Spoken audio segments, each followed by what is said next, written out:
ថ្ងៃនេះខ្ញុំមានដី523ជាប់នឹងផ្ទះគេនេះបងប្អូនណាបាទ523ជាប់ផ្ទះនេះដាក់លក់បន្ទាន់តម្លៃមុន50000ឥឡូវចុះដល់សល់43000ចុះចាចុះបានតិចតួចបងប្អូនណាបាទនេះលើផ្លូវរត់12ម៉ែត្របងប្អូនណាបាទ12ម៉ែត្របច្ចុប្បន្នជាផ្លូវដីបងប្អូនណាបាទយើងចុះពីផ្លូវសន្តិភាព2មុខបរិយរំជែកបាទចុះមកប្រហែលជាខ្ទង់200-300ម៉ែត្រអញ្ចឹងទៅ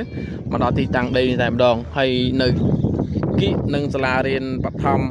រកាកោះបងប្អូនបាទហើយយើងចេញតាមនេះទៅមានឡានគេចេញចូលទៅឡើងទៅលើផ្លូវក្នុងភូមិផ្ទះវិឡាដីផ្លូវខាងក្រោយនោះទៀតអញ្ចឹងបើចាប់អារម្មណ៍អាចមកមើលបានបងប្អូនបាទតម្លៃ40000ជាងទេអញ្ចឹងបងប្អូនចាប់អារម្មណ៍មកមើលមកបាទនៅខាងនេះផ្លូវមុខបរិយ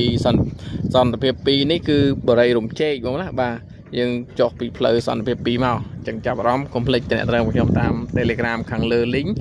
និងខលផ្ទាល់តែម្ដងបាទអរគុណ